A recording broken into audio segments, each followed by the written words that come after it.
Assalamualaikum semua. Perkenalkan, nama saya Salman Al-Farsman. Hari ini saya mau ajak kalian buat yang beda satu jurnal yang pembahasannya ini tentang radang. Ini soal kesehatan saraf yang mungkin sering kita dengar, tapi belum tentu kita paham luar dalamnya. Judul jurnalnya adalah Penyakit Parkinson, Tinjauan Terpadu, Biomedis dan Kemajuan Terapi Terkini. Penyakit Parkinson ini bukan sekedar penyakit orang tua biasa.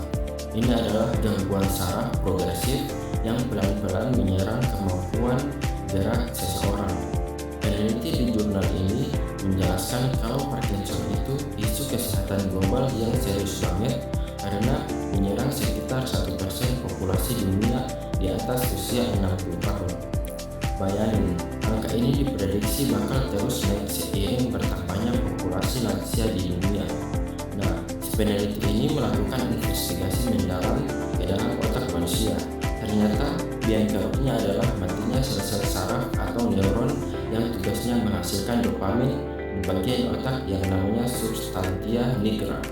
Dopamin ini ibarat oli buat gerakan kita. Kalau dopaminnya kurang, yang gerakannya jadi seret, kaku, dan gemetaran. Selain itu, ditemukan juga adanya tumpukan protein abnormal yang namanya badan Levy. Protein ini kayak sampah yang menyumbat sel saraf sampai selnya rusak dan mati. Peneliti juga ngasih tahu kalau ada dua tersangka utama kenapa seseorang bisa kena Parkinson.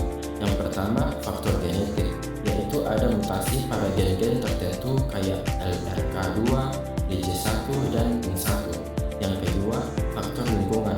Ini yang ngeri, paparan pestisida kayak paraquat, logam berat seperti mangan, timbang, bahkan cedera otak akibat benturan kepala itu bisa meningkatkan risiko kena penyakit ini. Gejalanya gak cuma gemetaran, pas istirahat, risiko tremor aja.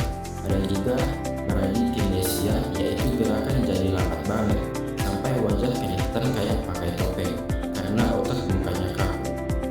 Dan gejala non-motorik, ini yang sering orang nggak tahu. Pasien bisa kena depresi, gangguan tidur, sampai gangguan pencernaan atau konstipasi bertahun-tahun sebelum gejala geraknya muncul. Meskipun penyakit ini belum ada obat yang bisa menyembuhkan total, tapi peneliti di jurnal ini ngasih kabar baik soal kemajuan terapi. Selain obat levodopa yang sudah umum, sekarang ada teknologi Deep Brain Stimulation atau DBS, alias operasi tanam elektroda di otak buat kontrol gejala. Bahkan ke depannya, peneliti lagi ngembangin terapi gen dan penggunaan AI buat pantau kondisi pasien secara lebih personal. Oke, kita gas lagi ya. Masih bareng saya di sini. Kali ini kita bakal kupas lebih tajam lagi isi jurnal tentang Parkinson ini. Karena jujur ya, banyak detail yang bikin saya geleng-geleng kepala pas ngebacanya.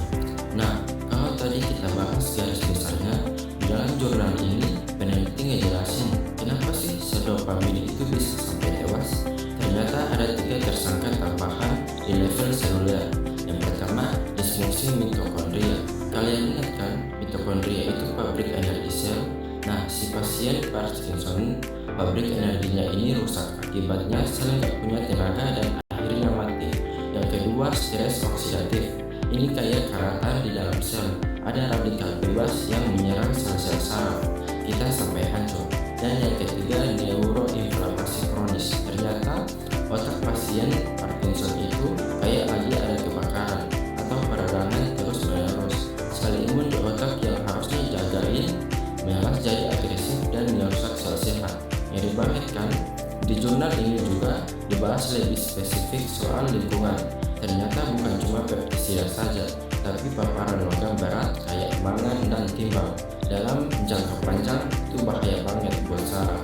Dan ada satu fakta menarik, ternyata cedera kepala yang berulang, misalnya karena olahraga ekstrim atau kecelakaan, itu bisa memicu peradangan di otak yang di masa tua nanti bisa jadi jalan buat penyakit Parkinson ini masuk. Jadi buat kalian yang hobi motoran atau olahraga berat, tetap jaga pakai pelindung kepala ya. Jangan disebelah ini. Jurnal ini benar-benar membuka mata kita kalau ilmu kedokteran itu lagi berjuang keras Tapi ingat ya, mencegah tetap lebih baik daripada mengobati. Olahraga teratur, makan makanan bergizi, dan sebisa mungkin hindari polusi serta zat kimia berbahaya. Pesan saya satu lagi, jangan kucilkan penderita Parkinson. Mereka cuma kehilangan kontrol atas gerakannya, tapi mereka tetap manusia yang butuh kasih sayang dan dukungan kita. Gimana? Makin tercerahkan nggak sama pembahasan jurnal kali ini? Kalau kalian ngerasa video ini bermanfaat, jangan lupa share ke grup keluarga ya. Siapa tahu ada om atau tante kalian yang butuh info ini. Saya pamit dulu, tetap jaga kesehatan dan jangan lupa bahagia.